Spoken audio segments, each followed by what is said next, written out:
Lundi dernier, DSK a plaidé non coupable d'une accusation de crime sexuel. Politiquement, Jean-Christophe Cambadélis, la page DSK est tournée pour vous? Écoutez, le prochain rendez-vous est le 18 juillet. Le rendez-vous judiciaire de Dominique Strauss-Kahn est le 18 juillet. La clôture des candidatures aux primaires est le 13 juillet. Donc on peut constater qu'il ne pourra pas être candidat, donc il est empêché. Alors, néanmoins, Jean-Christophe Cambadélis, à la différence de ce qui se passe en France, la justice aux États-Unis se déroule relativement rapidement. Si le procès se tient assez vite, et si Dominique Strauss-Kahn, bien sûr, est blanchi, est-ce qu'il pourrait quand même revenir dans le jeu politique français pour la campagne présidentielle, d'une manière ou d'une autre? Vous avouerez que ça fait beaucoup de si. C'est vrai. C'est une hypothèse qui est évoquée.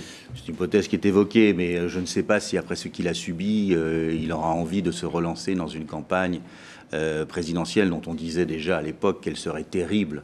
On parlait de feu nucléaire s'il était candidat. Ça, je n'en sais strictement rien. Moi, je souhaite qu'il puisse être en capacité de se sortir de ce mauvais pas judiciaire. C'est tout ce qu'on peut souhaiter à l'étape actuelle. Thomas Wider.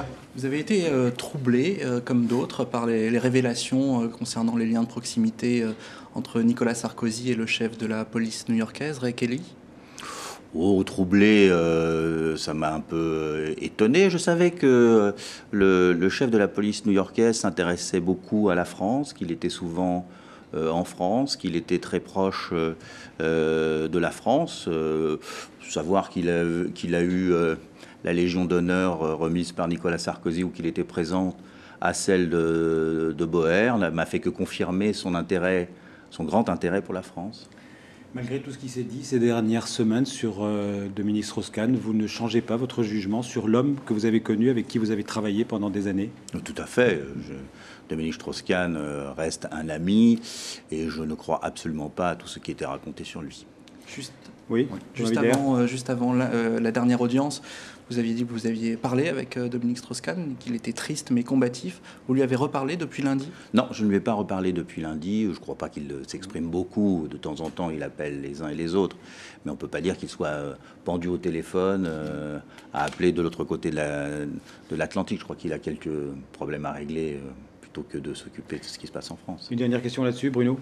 Oui, vous personnellement, donc le courant strauss-kahnien, en fait, dans quel état d'esprit vous trouvez aujourd'hui après ce choc quand même, la perte de votre chef de file finalement? C'est une tentative de reconstruction?